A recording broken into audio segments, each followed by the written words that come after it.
Now, next speaker is John Maunsell. John is one of these figures in the field.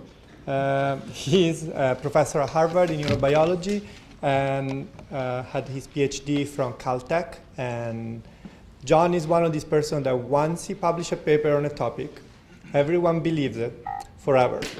Okay?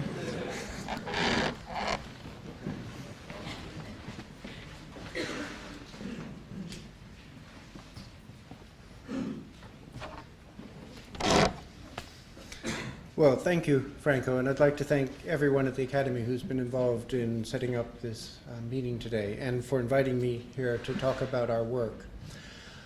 What I'd like to do is describe experiments we've been doing using multi-electrode arrays to look at how attention affects the activity of populations of cells in visual cortex, and then taking the insights that we've gotten from how those neurons change their behaviors to understand more about what are the behavioral consequences of attention and the mechanisms that underlie those neural changes that support it. People have been using multi-electrode recording for decades. Starting in the 1960s, people began putting more than one electrode into systems to try and understand the relationships between different sets of cells. But the introduction of large-scale floating arrays has really made, I think, a big difference to the field.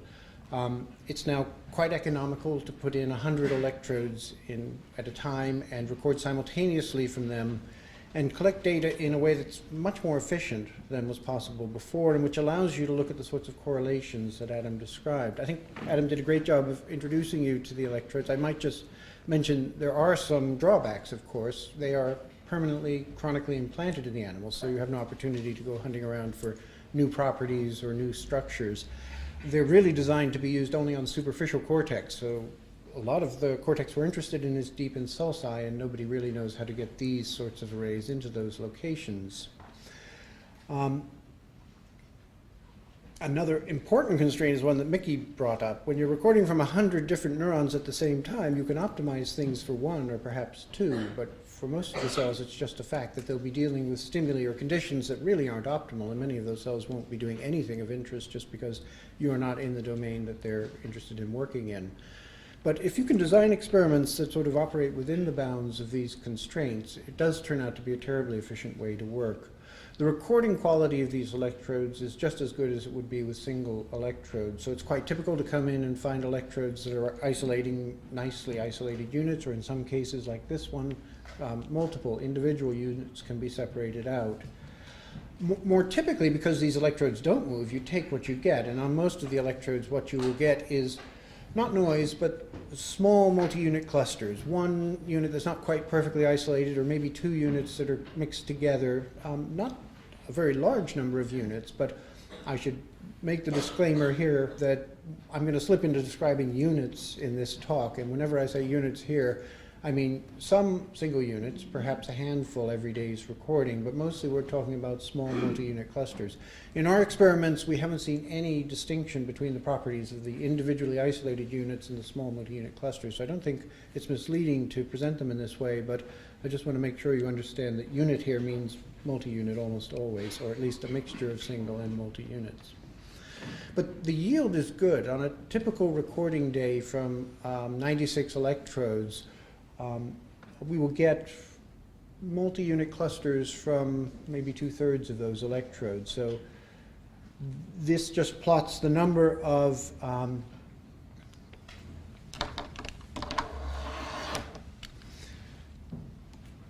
units recorded from 96 electrodes on a given day of recording, and it's showing basically the I'm sorry, it's actually 48 electrodes in this case. And this is across 4 arrays implanted in 2 monkeys, and you can see typically we're getting on the order of about 30 units on each day, which is a good sample and plenty for us to do the sorts of analyses we do. So this quality of recording will persist for months, which really means you can collect a tremendous amount of data very efficiently. In fact, those 4 arrays and those 2 monkeys are all the data I'm going to be talking about today, which is quite unusual to be talking about a set of data that's really just come from that small number of animals. Now, I want to be talking about how spatial attention affects the activities of the cells. So I just need to talk about what type of spatial attention we're talking about. This is the visual system, and so we're talking about visual spatial attention, which is the situation in which you cast your attention to one side or another without moving your eyes. We do this all the time. It's most highly developed in certain social situations where it's just inappropriate to look at what you're interested in.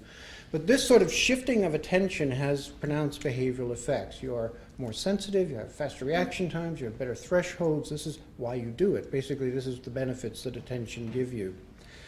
The macaque monkeys that we work with also have this behavior. In macaque monkey groupings, it is also considered a threatening thing to make direct eye contact with an alpha male, and the monkeys quickly learn not to do that. And we simply capitalize on that innate behavior of theirs by training them to do tasks in the laboratory.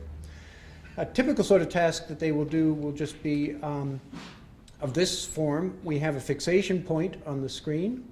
The animal holds his gaze on that throughout all the trials. We monitor eye position and make sure the gaze stays within a fixed window around that fixation spot. I won't emphasize that very much in the course of the talk, but it's an essential component of the design of these experiments because it ensures that the retinal stimulation doesn't vary between different attentional conditions, and what we see can be assigned to differences in attentional state and not differences in the retinal stimulation. We then instruct the animal on a block of trials to pay attention to one stimulus and perhaps report an orientation change that will occur at a random time there. I don't think the method of instruction is important. Sometimes we will flash a probe at the beginning of the trial to just alert the animal which side is important. In the experiments I'm describing here, we used instruction trials. So we would have blocks of trials where the animal had to attend to the right, and at the start of those each block, we'd give some instruction trials where stimuli only appeared on the right. And the animals learned that once the second stimulus appeared, they had to continue working with the stimulus on the right if they wanted to get their rewards.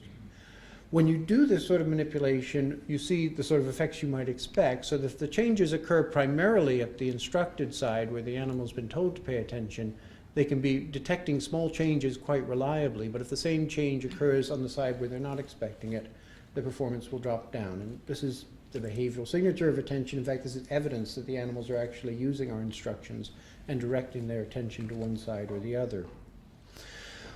We're mostly interested in what sort of neuronal changes support these differences in behavior. And there are two things that attention has been long known to do. One is to improve the signal of visual neurons in cortex, and the other is to reduce their noise. These are responses that were recorded from one cell in area V4 while an animal did a task very much like this. On some of the trials, the animal had his attention directed towards the stimulus in the receptor field for this cell, and you can see a nice strong response occurred shortly after the stimulus came on, marked by this white bar. When the same exact stimulus came on, in fact, the same exact retinal configuration on the whole screen, the response was much weaker if the animal's attention had been directed away from the receptive field of the cell. And so this is something you see throughout visual cortex. In this case, it's fairly pronounced, perhaps a 50% increase. It varies from area to area, and I'll show you many more examples of this. But one of the things that's been established for a long time is that attention tends to increase the strength of responses. It enhances responses, basically improving the signal for those cells that are signaling information that the animal is directing its attention towards. The other aspect of what attention does is that it also reduces the noisiness of the responses. And here I'm talking about the variability of cells' responses to given stimulus. Many of you may know that if you present the same exact stimulus over and over and over again, keeping conditions as constant as possible, cells don't always give exactly the same number of spikes. These data were in fact collected from the geniculate in an anesthetized animal, so there's no behavioral state here that's affecting anything. But quite characteristically, on some trials there are very few action potentials, on others there are very many. So if you just count the number of spikes per trial, you get a distribution that looks rather broad like this.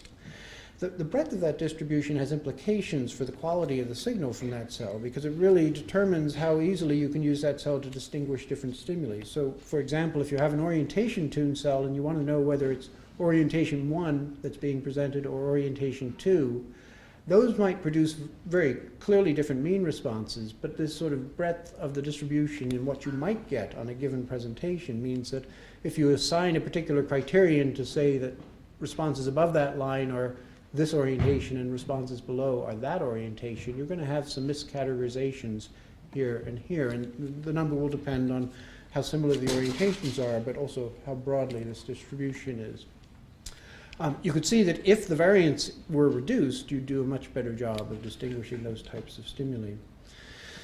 Attention can reduce that sort of variability. And here I have to admit that long time ago, Carrie McAdams, who was a graduate student in the lab, and I looked very hard to see if there was evidence for this, and we failed to detect any sign of this. But much more recently, John Reynolds and his collaborators have shown that there is, in fact, an effect of attention on this variability.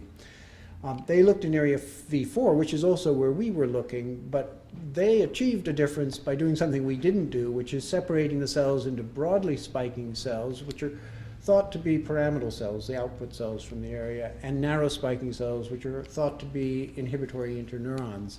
What they found was that the broadly spiking cells had a variance, a variability in their response that was related to how strongly they were responding, but attention, shown here in black and blue, just really didn't affect that relationship very much. But for the narrow spiking cells, the putative interneurons, attention did have an effect. So when they looked at this third of the cells that was a special category and asked what attention did, it looked like attending to the stimulus tended to reduce the variability slightly. Now, all of these observations are fairly well established and have been made using single electrodes. So what I want to turn to now, though, is a recording that we've done using these electrode arrays and what we can see by looking at pairwise relationships of the sort that Adam described, and also looking at what happens when we look at the entire population of these cells. These experiments, all the data I'm going to be showing you today, were done by Marlene Cohen, who's a postdoc in the lab. She's recently taken a position at Pittsburgh University. She'll be going there shortly in the next few months. And she used pairs of arrays. So for these experiments, each animal got two arrays, one in V4 in the right hemisphere, one in V4 in the left hemisphere. Our system could record about 100 channels, so there were 48 electrodes in each hemisphere of the animal. We were studying V4 like so many of these experiments do. I would just like to make the point that although many, many people study V4, it's not because it has a very special role in attention. We picked it for the reasons many people pick it. And primarily that's because attentional modulations tend to get stronger as you go from V1 to later stages in cortex. And V4 is a couple of stages removed from V1, which means we can find fairly moderate attentional modulations on a reliable basis there. You could get stronger modulations in later stages in the visual pathway. The problem is, as you go to later stages, the cells become increasingly fussy about what they will respond to. And you generally have to spend a lot of time figuring out what it is that makes a cell happy before it will respond. And if you're thinking about using an array, there's going to be a lot of cells who aren't going to be very responsive at all. So by choosing to study V4, we can get a reasonable amount of attentional modulation, not the maximum amount, but a reasonable amount. And most of the cells will respond pretty well to fairly simple stimuli. In fact, patches of grading, very much like the ones you've been seeing all along, will drive most V4 cells well. In fact, most of them would rather see something a little more complicated, but that's something we don't have to worry about for these experiments. The other feature that makes V4 very attractive for these experiments is it's right on the surface. So it's very easy to do a surgery and implant the arrays on both sides. With arrays on both sides, you need to drive responses on both sides, but our types of experiments are very nicely set up for that. So it's possible to have the animal do a task where we present stimuli, one in each hemifield, and have the animal do an attention task. And the task is very much like the one I just described. What we do here is we have the animal fixate, we direct his attention to one side or the other in different blocks of trials, and then we flash these grading patches. These are odd symmetric Gabor patterns for those of you who care. They're briefly presented, they're flashed some random number of times, and then at an unexpected and unanticipated time, one of them will change orientation, generally on the cued side. And the animal's job is just to detect that, and when he detects it, make an eye movement directly to that location as quickly as he can. Occasionally, we will put up changes on the other side to test how well he is directing his attention and see how well he can perform on that side. If the change occurs on the uncued side, he must make an eye movement there if he wants a reward, because that's the only chance to get a reward on that trial.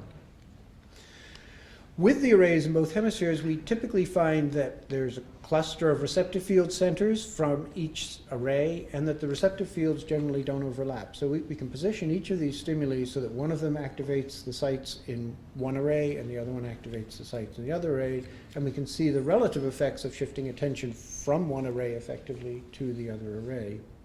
When the animals do this task, we see the same sorts of attentional modulation on the behavior that we expect. Here, behavior on average was going from about 90% detecting a 10-degree change down to about less than 40%. So a nice, robust effect of behavior when things came up on the unexpected side.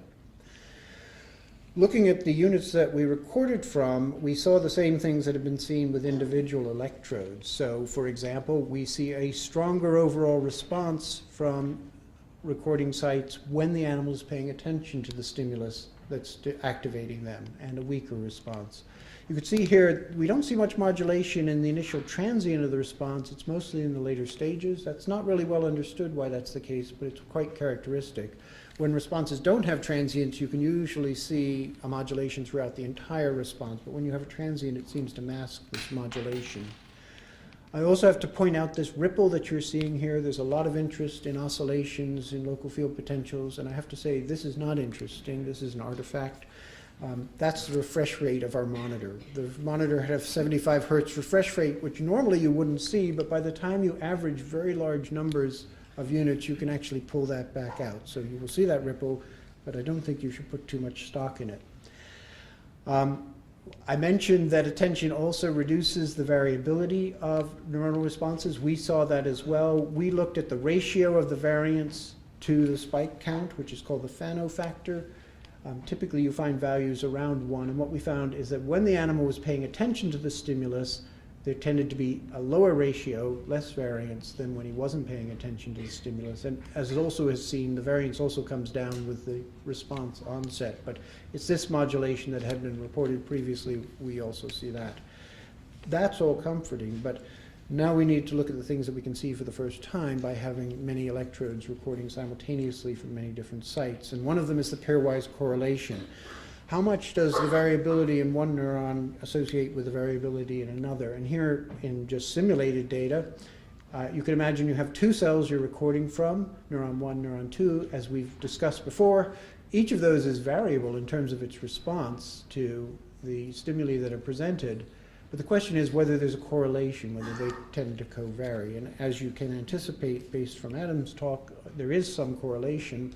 We're interested in what attention does to that correlation. And what attention does is dramatically reduce that correlation, typically by about a factor of 2. This is plotting the noise correlation, the pairwise correlation in the responses between pairs of cells, here about 66,000 of them, pairs of multi-unit clusters, if that is. Plotted as a function of the strength of the response. And you can see for stronger responses, there tended to be more correlation, for unresponsive cells, less. But the main point here is that when attention is directed to those stimuli, that correlation drops by roughly a factor of 2 for all of these pairs, a very big change. So we have these three effects, the rate change, the individual variability change, and the correlation change. But you can see in terms of quantitative size, this correlation change is bigger than the others and likely to be an important component. In fact, if we quantify these, in our measurements, the rate change was about what's been seen in previous experiments, ballpark 10% or so. The individual variability was quite small. We saw a few percent change in that Fano factor, but as I mentioned, we have this very large change in the correlation here. So we wanted to see how much we could attribute these different factors to the behavioral importance, the behavioral changes that we saw. And so to do this, Marlene did an analysis where she actually looked at simulations about how each of these different factors would affect the performance in detecting the orientation change that the animal had to work with. And the approach was this. Basically, the task for the animal was to view these stimuli that were being presented, and the same orientations were coming up on both sides repeatedly until one of them changed. So the job of the animal was really to detect a change in orientation between this base orientation and the target when it occurred. And so the question was, how well could this population of cells detect that change? And to look at this, what Marlene did was she used a linear discriminator. It's just a form of analysis. It's very much like other analyses like Fisher discriminants or support vector machines. In fact, she did those as well, and they gave similar results. And I'll just describe the method here in schematic form. Basically what it does is it takes however many units you've got, say 40, and constructs a 40-dimensional space where each axis is the rate of firing of one of the cells. And within the large dimensional space, Each trial's response represents a point, which is the rate of firing for all of the cells when that particular trial occurred. If you make it simpler and just imagine two cells, then you would just have a two-dimensional space. Here, neuron 1 would have a firing rate for the original stimulus, which would have some variability. Neuron 2 would have a firing rate for the original stimulus, and they both might respond differently to the different orientation. To do this analysis, basically we take the mean response to the original stimulus and the mean response to the change stimulus and draw a line through that. And then every one of the individual trial response just gets projected onto that line.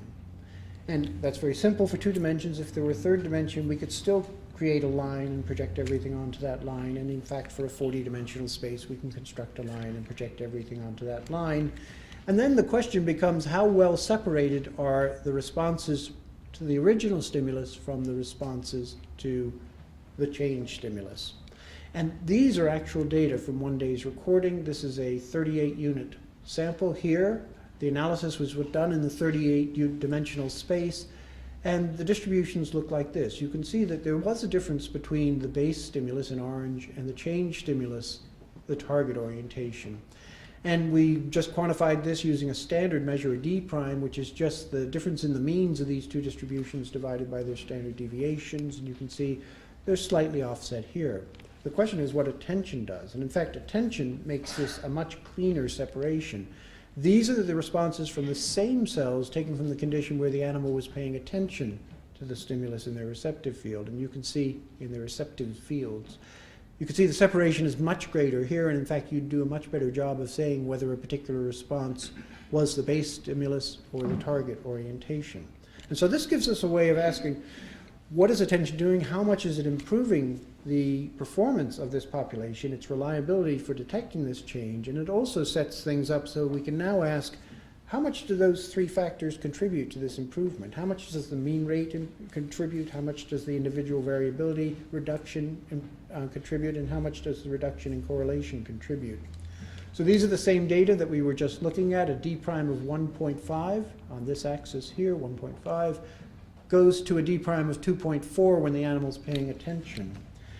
In simulations, it's possible to construct a set of neurons that have all the same statistical properties, but in which you don't have all the changes occur, and you can just let the mean rate increase by 10%, or whatever the mean was for this population. Or you can just let the individual variability alone get reduced by a fixed amount, or you can just reduce the correlation without affecting the mean rates or the individual variability. And when you do that, what you find is that the individual variability by itself hardly improves the D prime at all. The rate change also doesn't do much. But the decorrelation has a tremendous effect. It really separates out these properties. In fact, if you put all three together, you get very close to the full effect, and you can see that it isn't that different from the effect of the correlation by itself. And this suggests, well, it makes sense in part because the correlation was the biggest change by itself. But also this correlation seems to be giving some real value to the population signal. And I think the easiest way to think about it is just to imagine that by taking away the correlation, what you've done is made these neurons more independent of each other. And so that when you combine them, you're getting more information than when they were all highly correlated. When you keep adding correlated cells, you keep getting some of the same information over and over again. So by having more independent samples, effectively what you're doing is getting more information and giving yourself more power to distinguish between these two categories. These are all data from one day's recording, but this held up across all of the days of recording, 82 data sets. And you can see if we normalize between the unattended D prime and the attended D prime, the correlation achieved about 80% of that improvement. So it suggests that perhaps the most important thing that attention is doing for these populations of cells is reducing their correlation. I think that's very important and a powerful observation. It's a little discouraging to me because for 20 years all we looked at was the rate of firing and the decrease in the correlation of the decrease in the individual variability. And it suggests we were overlooking what might be the most important component of this response. But now encourages us to take a much closer look at what's happening with these sort of changes in correlation. And it also, I think, is a powerful hint about what sort of population codes the brain may be using. Clearly, when the brain is making these changes, it is to achieve some sort of advantage, and it is accomplishing some better behavioral performance. This correlation now is a clue about what is being done and what aspects of that population code are most important for the brain. But I'd like to now turn from this pairwise correlation and go further to ask other questions about what we can do about inferring the attentional state of animals by using population codes. And the point I want to make is that, well, here, attention sometimes wanders. Although we ask the animals to do these tasks, I think it's fairly intuitive to you and easy to understand that although we instruct them to attend to the left, they may do that on average, but you can't count on them doing it reliably all the time. If you were in this rig doing this same experiment, you know that after the first 100 or second or third 100 experiments, your attention would start to wander a bit. You might start thinking about other things. Sometimes you might be paying attention to the wrong side. It's just an important factor here. And what we do is we distinguish between the attentional condition, what we ask the subject to do, and the unknown attentional state, what they were actually doing on a given trial.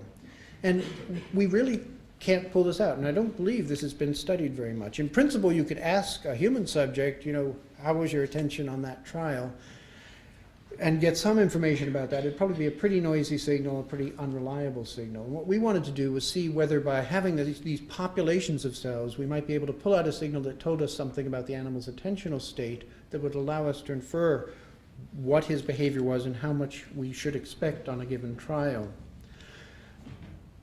This all concerns the same tasks that we've just been discussing. In fact, these are going to be the same data sets that we were just discussing. For dealing with the pairwise correlation, I showed you an analysis where we compared responses to the base orientation, what was coming before the change, to what happened on the change trials. For what I'm going to show you next, we're using exactly the same type of analysis, but in a different way. We're going to analyze responses to the stimulus immediately before the change, but sort trials according to whether the animal was told to pay attention to the left or told to pay attention to the right. And we're using this presentation, because we don't want to use the change itself, because built into that change is the animal's reaction and his decision and a lot of things that will confound our measurements. What we want is a presentation on a trial, a stimulus which is just like any others, but closely coupled in time to the actual change that the animal has to detect, and so likely to reflect what his attentional state is on the actual orientation change.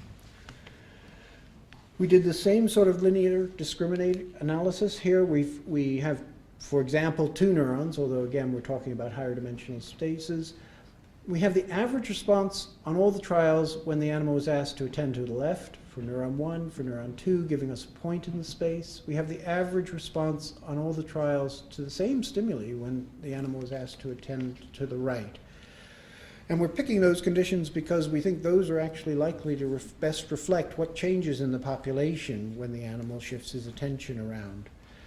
Actual data from 2 cells, easy to look at cells, are shown here. These are 2 cells that were both strongly modulated by attention. They both increased their responses with attention to the right. And you can see these are actually the differences in the mean. We draw a line through those means along what we call the attention axis, and then we can just project everything onto that axis. To combine across days, we're going to define 1 on that axis to be the average response on trials where the animal was attending to the right, and -1 is the average response on trials where the animal was instructed to attend to the left. We're constructing this axis based entirely on correctly completed trials. So we want to get the best sort of separation on trials where the animal was actually performing fairly well. So does this give us information about how the animal is performing? And it turns out it does. If we look at the distribution of projections onto the attention axis, all taken from one day, here are the projections that we got when the animal was instructed to pay attention to the left. Here are the distributions we got on trials where the animal was instructed to pay attention to the right. By the way we define this axis, the mean of this distribution has to be -1 for the correct trials. It has to be +1 for the correct trials on the right changes. But the variance is quite striking. It looks like there's an enormous spread here. In fact, the animal has sort of got some trials where it looks like he's paying attention to the wrong side in both of these cases. Importantly, we can look at the missed trials. What happened on the trials where he failed to detect the change that came up? Now, they weren't used to construct this axis at all, so they're fairly independent sort of assessment. And what you can see is there's systematic shifts here. Both cases, the missed trials are shifted towards where they would be if the animal was attending to the wrong side. In fact, if we look at those values, where the mean on the correct side, on the correct trials was -1, this is approaching 0. This is now where it was 1, approaching 0.33. So they're both systematically shifted to where the animal's attention would have been where the population's response would have been if the animal were attending to the wrong side. And this was quite consistent from day to day to day. If we take these values and get the corresponding values from all the other days, on the missed trials, there was always, virtually always, a shift to where the population would have been if the animal was paying attention to the wrong side. We can go a bit further than this, though. What we can do is take all of the data across all of the days and take every trial and sort it into bins according to where that trial was on the attention axis for that day. And that's what's shown here. This is all the trials across all the days of recording where there was a 5-degree change. And what we did for each trial was just sort it into whichever bin was appropriate for the attention axis projection on that trial. Sometimes the animal was where he should have been when tending to the left or when tending to the right. Sometimes he was far off from where he should have been. These lighter points are trials where he was instructed to pay attention to the left and the change occurred there. On average, he was getting about 40% in both of these conditions, left or right. But you can see position on the attention axis correlated very strongly with behavioral performance. If the position on the attention axis was close to or even beyond where it was supposed to be, his performance was up around 60% correct. If his performance was where it should have been for the other trials, his performance was near 10% or less. So without the attention axis, all of this would have been one observation, 40% right. But if we sort it out according to what the neurons say his attention is doing, we can go from 60% down towards 10%. And you can see it's reflected here for the trials where he was instructed to pay attention to the right. In fact, the change occurred there. If his attentional state was in that position, according to the attention axis, his performance was great, well, 60%. If it was where it should not be, his performance was very much lower.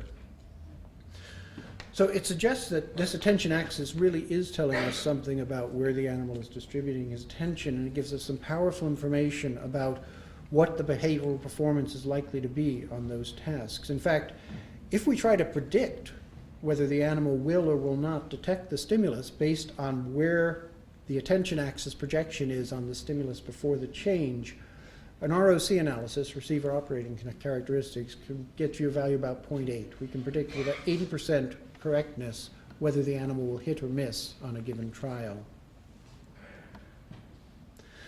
Now, we're talking about responses for the attention axis that aren't actually the change stimulus. As I said, they came sometime before, typically a few hundred milliseconds before. So we're actually extrapolating on behavioral performance on what's going to come before. You could ask the question, well, how far back does this go? We can, for example, do exactly the same analysis, not on the previous stimulus, but the one before that, or the one before that, or the one before that. And what we see when we do that is that we can actually make predictions quite far back in time within a trial. So everything we've been talking about up till now has been based on the stimulus immediately before, one before the change target. And as I said, we're close to 80% in predicting how well the animal will do on the trial using the attention axis. If we instead base the analysis on the stimulus that came before that, it's not so good. It's down closer to 0.6, but still well above chance. So you actually are predicting whether the animal will hit or miss based on where you lie on the attention axis constructed on stimuli 2 before the change occurred.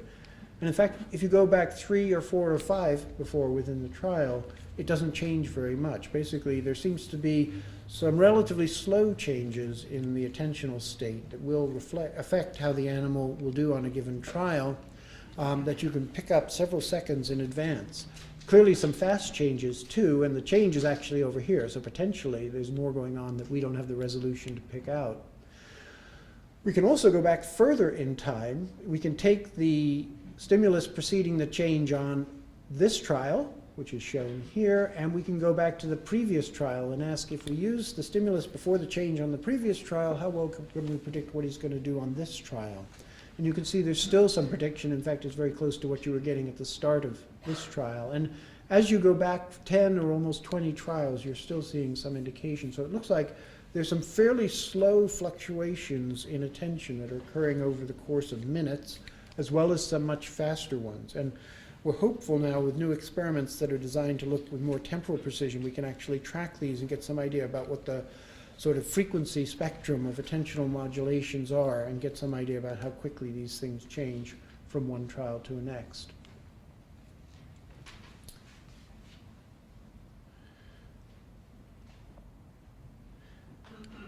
I should say, we're fairly confident that what we're seeing is not just simply an overall level of arousal. In fact, in part, we're confident of that because this attention axis we construct is based on cells from both hemispheres. If it were simply a matter of overall arousal up and down, you wouldn't expect to get much of a signal at all, because you wouldn't be seeing a differential effect, which is what you really need to see the animal's ability to detect these things. So we think we're seeing something that really ties into attention rather than just an overall level of arousal. The next thing I want to show you, though, is that we can use this now to go back to behavior and look with more precision than has been possible in the past at behavioral performance as a function of orientation change. And the reason we can do that is, as I pointed out, all of these different levels of performance were associated with one orientation change, the 5-degree change. And normally what you'd get from that would be just an average 40% performance, but in fact you can see that it really does depend where the animal is on the axis. And so although we asked the animal to pay attention to the left, say, his attention was wandering all over the place. And we weren't accurately getting a measure of what his performance would have been if he had actually kept his attention on that left stimulus without wandering around. The wandering around might not affect the mean, but you should expect it to affect the slope of the psychometric function, which relates the orientation change to the animal's ability to detect the stimulus. Because if this attention is actually moving that function around and you average over all those conditions, it will systematically lower the slope of the function that you measure. So we wanted to just do a back construction by taking our estimates of where the animal's attentional state was on each trial and construct psychometric functions in which we eliminated this variability in attention. And we could do that by simply selecting trials. For example, there are trials here where the animal's attention actually was where we thought it should be, on the left, or trials here where his attention actually was where we thought it should be, on the right. And so what we did was we diced up positions on these attention axes and collected up trials and looked at how performance was as a function of orientation change by looking not just at the 5-degree change, but all the orientation change differences that we made. To do this, we needed to make one small adjustment, which was for the fact that on different days the animal's threshold was sometimes higher, sometimes lower. There were different stimuli, different orientations on different days. So what we did was just, for each day's data, shift them so that the point that was closest to the threshold here was aligned at this position. And then we have points on either side going up towards 10 times as large an orientation change as threshold, or a tenth the size of threshold. Threshold was typically on the order of a few degrees, so we're usually going up towards about 30 degrees or 45-degree changes, or down to 1 or 2 degree changes. This is the average that we got across all the days when we did this analysis. When we sorted out the behavioral performance according to position on the attention axis, we got these curves. So here, each curve represents performance from trials that were exclusively within a range of particular positions on the axis. In this case, we've combined both a 10 left and a 10 right, where 1.0 is attention to the correct position, the average response on correct trials when the animal was attending to the correct side, and -1 would be attention to the wrong side. First of all, you can see there's an effect very much of the sort that I described here. On trials where his attention was in the wrong place, we have the highest threshold, the curve is shifted to the right, And you can see we also get a change in slope here. It's a much steeper slope. On trials where his attention was where it should be or beyond, we had the best thresholds. But you can see there was a systematic change in the slopes across these conditions. In fact, if we plot threshold as a function of position on the attention axis, it goes from well above average here down to something well below average, which is just to say it shifts to the left as we go to positions that are more appropriate on the attention axis. But the slope is also changing, so we're going to shallower and shallower slopes as we go from this condition where he's misdirected his attention to where he's attending quite well, or this position where he's actually doing what you might call hyper-attending. So I should say, I think this is the first time anyone's ever been able to look with this sort of precision and factor out attention from psychometric functions. I don't believe anyone's been in a position to say what happens if attention doesn't vary, or what is the effect of really shifting attention like this. And the suggestion is that attention affects both the threshold and the slope of these psychometric functions. There is one interesting aspect of this that I think I have to talk about here. For the most part, you see improvements in thresholds and a decrease in slope. But these points here are surprising and a bit anomalous. What they suggest is that when the animal is beyond the position you would expect attention to be at, values greater than 1, where this hyper-attentive sort of state, he's doing his very best at detecting the smallest changes. But in that condition, he's actually doing a bit worse at detecting larger changes, which was a surprise to us. We didn't expect that. We think we have an understanding of this, although not complete data, but I want to run it past you just because this is such a strange observation. And we think this comes about because although I've been talking about spatial attention exclusively, there's other types of attention at play, and they probably contribute to the animal's performance. In particular, on this task, there's also differences in orientation. Typically, the stimuli on both sides were not the same orientation. Generally, what was done each day was to find a nicely isolated unit on one side and set up a stimulus that was good for that nicely isolated unit, find another one on the other side that was nicely isolated, and set a different stimulus up for that one. But those were typically different orientations. And so although I've been saying attend left and attend right, for many of these days, that also included attend right oblique versus attend left oblique. And it basically conflated that feature attention to orientation with an effect of the spatial component as well. And we think that orientation attention is actually contributing to that decline. And the reason we think that, it's a little strange. Basically, the argument is that when you're really attending hard here to left oblique, you're attending so hard to left oblique, you're really good at detecting small changes around left oblique, but when something vertical or right oblique occurs, you're not so sensitive to that, so you don't see it and you miss the change. It's not my intuition about how things work, but the data actually suggests that's what's going on, and we try not to argue with the data. The data are the fact that we didn't always have different orientations. They were more or less random. So about on half the days they were fairly similar, and on half the days they were fairly different. So we could just pretty much split the data into those two categories. On days where they were very dissimilar orientations and on days where they were pretty similar orientations. When we do that, what we see is when the orientations were dissimilar, so that shifting the spatial orientation also shifted, we presume, shifting the spatial attention also shifted the orientation attention, we see this effect robustly.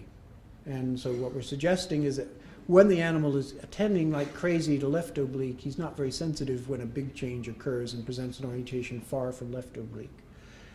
On the days where there wasn't much orientation difference, where they were fairly similar, our attention axis has no sensitivity to orientation attention at all. And when we have those days, we don't see this effect at all. So based on this, we think that this sort of anomalous drop in performance for larger orientation changes is coming about because what we did in one case was include a component of feature attention. And in many ways, this is very intriguing because it suggests we can actually measure, perhaps independently, spatial attention and feature attention and look at their independent or combined effects on behavioral performance by just monitoring these populations of cells. And so we're continuing now where we're trying to do analyses that will pick those different types of effects apart.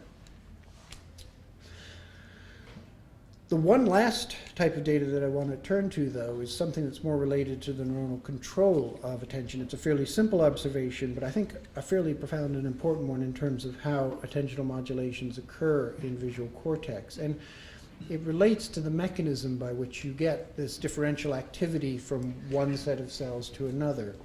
And a very common metaphor, and a useful one that's used in describing attention, is that it's a spotlight. Basically, what you do in one case when you keep your eyes fixed is you shift this spotlight, which brings resources onto the stimulus you care about while removing them from the stimulus you don't care about. Or if you shift the other way, you get the converse sort of effect. And it's, I think, quite a useful sort of metaphor. But we can actually address how big a component that is for the sorts of fluctuations that we've seen. And we can do this by looking at how well attention is correlated in the two hemispheres. And it's a fairly simple observation. What I've told you, and which you probably already knew, was that when you attend to stimuli on one side, there's a stronger response from the neurons on that side and a weaker response on the other. If you shift attention the other way, you get a differential effect. The other side goes up, this side comes down. This imposes a sort of negative correlation between what's going on in the two hemispheres. You basically, if you measure the responses, you'll see a strong negative correlation between cells in one hemisphere and cells in the other. We now can measure fluctuations in attention within a given state. So one possibility is, if you expect a spotlight sort of mechanism controlling this all, is that these fluctuations are kind of coupled. They're the spotlight slipping back and forth. So you're tending to the wrong side and they're tending back to the correct side. And that these fluctuations in the two hemispheres will be anti-correlated. Another extreme possibility is that they're completely independent. Basically, that what you've got is you've got this task structure imposing the negative correlation, but the fluctuations themselves just occur independently of one another. And that's a fairly simple thing to look at. The attention axis I've described so far was based on combining all the cells from both hemispheres, but you can construct an attention axis of that sort within one hemisphere, within the other hemisphere, and ask how the activity on those two attention axes correlates with one another. And the answer is it doesn't correlate at all. As far as we can tell, these fluctuations that we see in attention are completely independent of one another. When we look at the correlation coefficient between position on the attention axis between the hemispheres, whether the attention is left or right, whether he hits it or misses it, we just don't see any statistically reliable correlation there.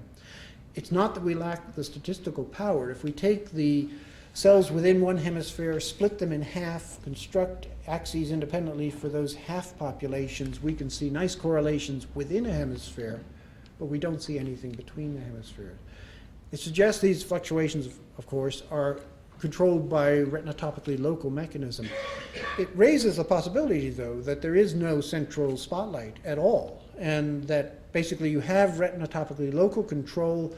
You see a negative correlation when your task structure imposes that. This is important, that's not important, this one will come up, that one will come down, but not by virtue of any single centralized mechanism. So we're hoping to look at this more. This was between hemispheres. It might be a hemispheric difference. So what we're doing now, we're setting up to do linear arrays where we can actually measure as a function of distance within a hemisphere how far these correlations do spread, because they certainly exist over the span of one array. So to sum up, the things that I've told you is by using these implanted multi-electrode arrays, we've been able to see new things about attentional modulations. We see that attention has perhaps its biggest effect on reducing pairwise correlations, and that may be very important for the population code that these cells encode, and may give clues about what aspects of a population code are important in the brain. And by using this attention axis analysis, based on a large number of cells and how they behave on average in different attentional conditions, we see that attention fluctuates markedly over different time scales, that behavioral measures that people have used for centuries, back to the time of Helmholtz, have all been affected by this, and you can get a different view by sorting out the attentional components, and that it looks like there may be local control for attention across these conditions. And in closing, I just have to say again that this was all the work of Marlene Cohen, who's a fantastic postdoc who I enjoyed working with. And thank you.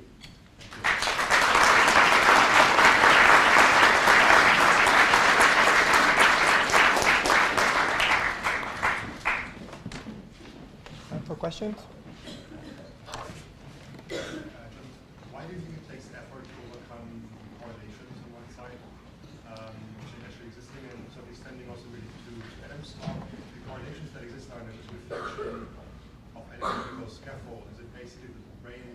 wired the wrong way, and you have to use attention to overcome it? No, I don't think the brain is wired the wrong way. So we don't know why it is that these correlations should go down. I think the notion that's most intriguing to me, and one that's familiar to David Heeger perhaps, is that we think attention is very much dependent on normalization mechanisms in the brain, and it's conceivable that attention operates to a large extent by adjusting the gain on these normalization mechanisms. Those normalization signals, without going into detail, are basically a common inhibitory input to a large population of cells. If you turn down that common inhibitory input, you will increase the gain, you'll reduce the individual variability, and potentially reduce the pairwise correlation at the same time. So Marlene is actually spending this year doing modeling studies to see the extent to which normalization might be related to all of these phenomena that have been seen. Marisa Carrasco first.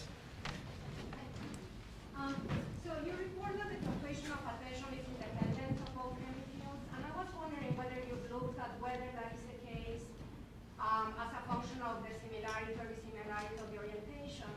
Because if you think that there's a feature-based attention component, and there's good evidence that feature-based attention spreads across space, then one may find the drop that you find with the similar but not the similar orientation. Yes, and so we're actually in the late stages of analysis on this. I didn't talk about any of this today, but we can construct a type of feature attention axis, independent of spatial attention. When we have a feature attention axis, then we do tend to see some co-modulation of both hemispheres, as you might expect, because basically that should affect all the cells that have any sensitivity to the feature involved. So if we construct a feature attention axis as opposed to a spatial attention axis, then we do see a co-modulation of that sort.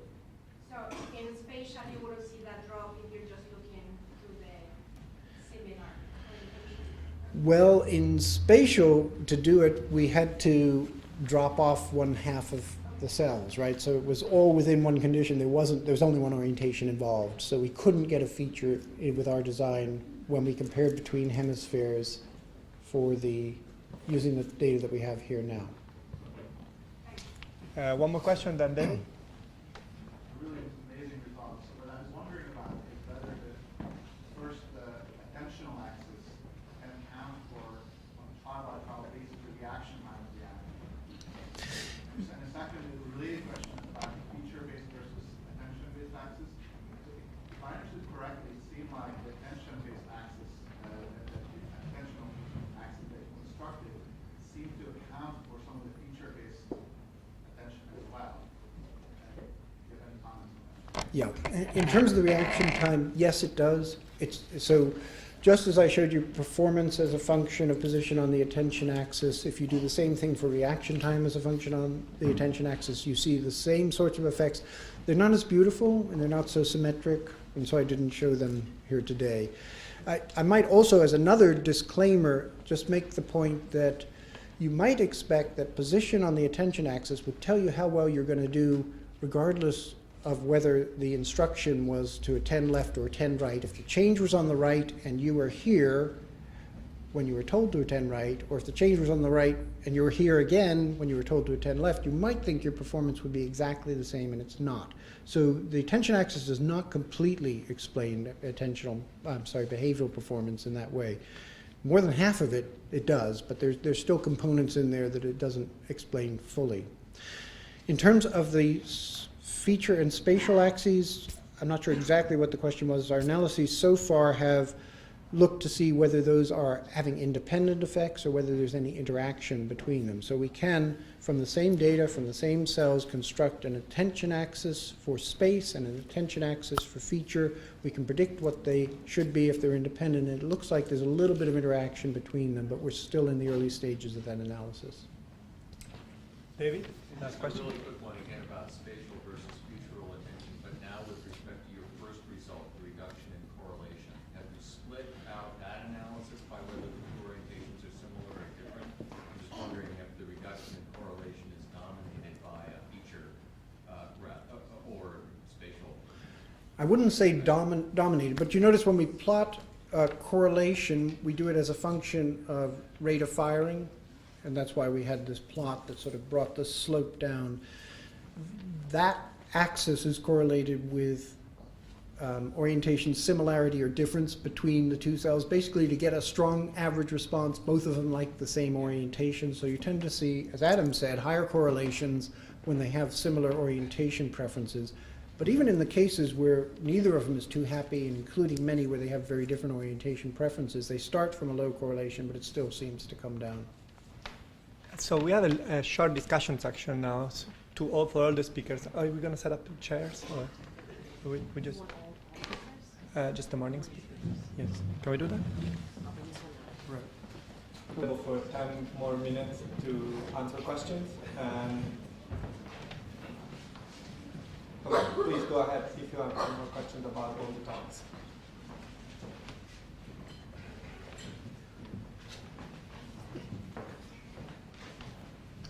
Okay, I'll start up. I have one for John. So you're showing these strong effects both in the firing, average firing, and the average change in correlation and variability of neurons. Okay. Now, these are sensory neurons, what we think of as a sensory area. We always think about sensory signal as something reliable, right? You've seen something and it's there, right? So now if I'm a neuron somewhere else in the brain receiving inputs from this area, and how do I know that there was a stimulus on the screen or there was a fluctuation in my attentional state that changed the firing? How do I know, how do I read out that signal that is so variable depending on the cognitive state of the animal? Well,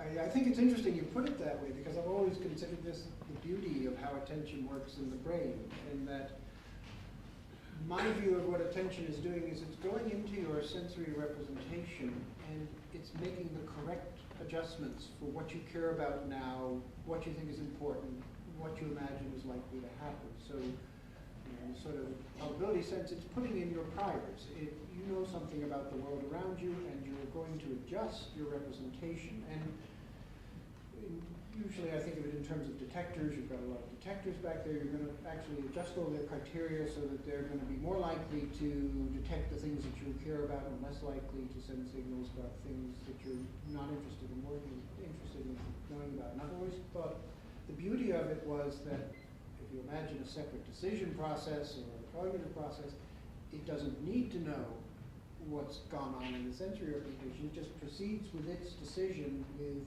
an enhanced representation that's set up perfectly for the task at hand. So I've always thought it's just the right solution. You don't want a vertical sensory representation. You want one that's had your adjustments put in. So you said that on different days, the point where like the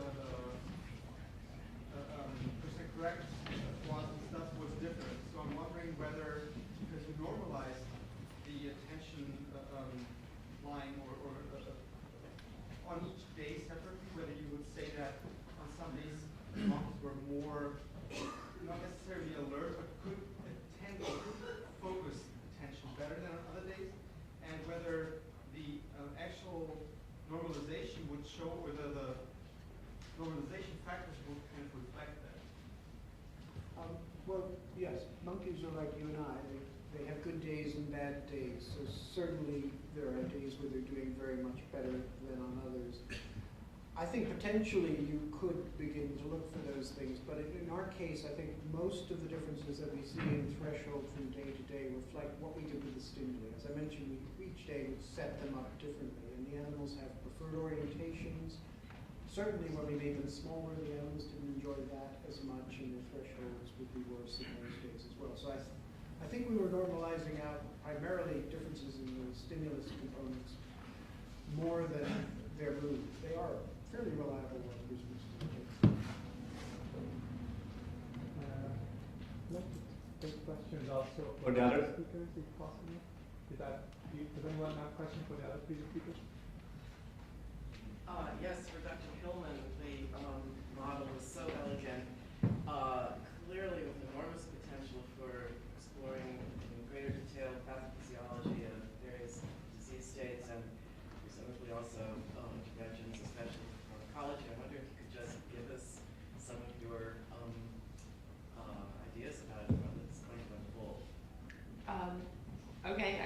try. There are lots of different ways that you can study disease, and stroke is an area that people are looking at a lot. There are some actually really nice techniques where you can actually induce stroke directly. You can even use your lasers to pick vessels that you want to occlude, and then actually watch immediately, acutely what evolves, and even then over long-term chronically for several weeks or months with chronic windows, look at how the functional or morphological changes evolve. Alzheimer's disease, there's a very nice mouse models and now more even rat models of Alzheimer's disease, where there's a very definite interrelationship there between blood vessels and plaque development, that kind of thing. We are actually looking at glioma. We have a collaboration with Peter Knoll here, and we're looking at the development of glioma, both how it develops in vivo and progresses, and also how that might affect the brain function and connectivity and that kind of thing. So, I mean, am I covering sort of? Yeah, I mean, it's really just a matter of having the time to do all of the things that we'd like to do. So. Thank you. More questions, please.